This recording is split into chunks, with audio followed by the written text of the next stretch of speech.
night was heavy with an ominous silence as my friends and I stood before the imposing gates of the abandoned asylum. Its decaying facade exuded a malevolent presence, a testament to the horrors that had unfolded within its walls.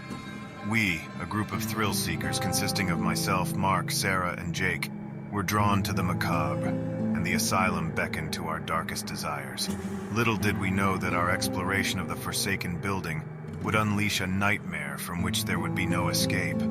As we crossed the threshold, an oppressive aura enveloped us, suffocating our excitement with an undeniable sense of dread. The air was thick with a foul stench, a combination of decay and despair. Our footsteps echoed through the dimly lit corridor, mingling with the distant sound of dripping water, a chilling symphony that underscored our descent into madness.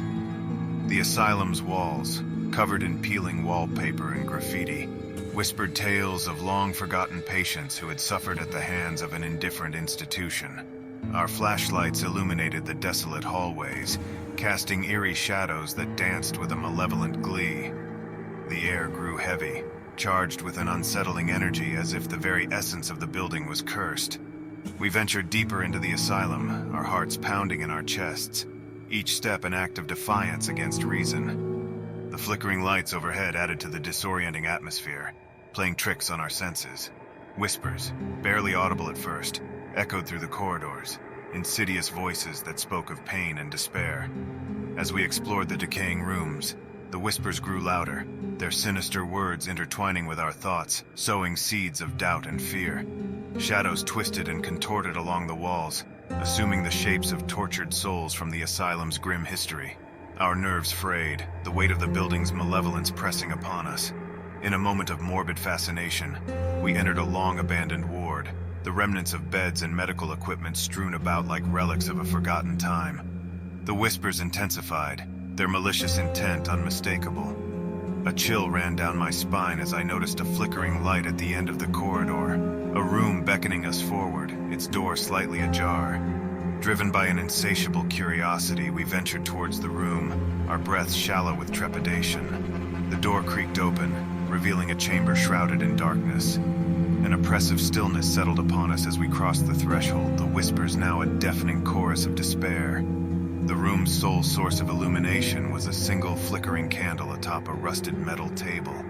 Illuminated by its eerie glow was an old weathered book, a tome of unspeakable knowledge. Its pages, yellowed and brittle, contained secrets best left undisturbed.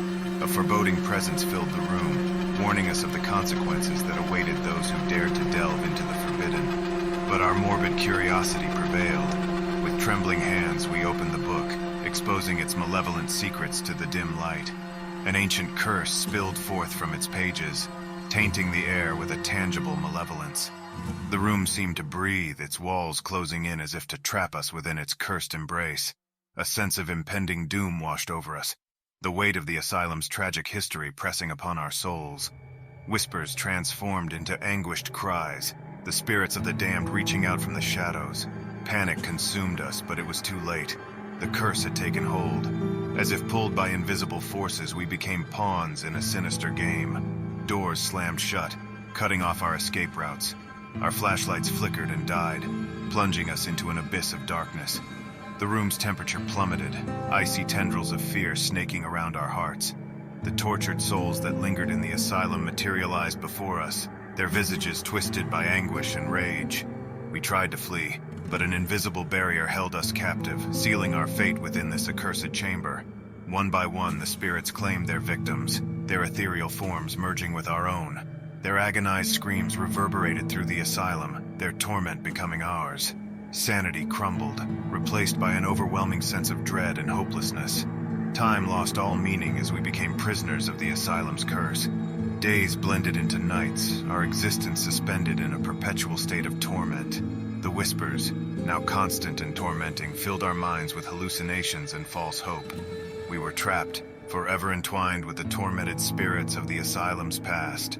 And so, in the heart of the abandoned asylum, we remain, our souls eternally bound by the curse we awakened.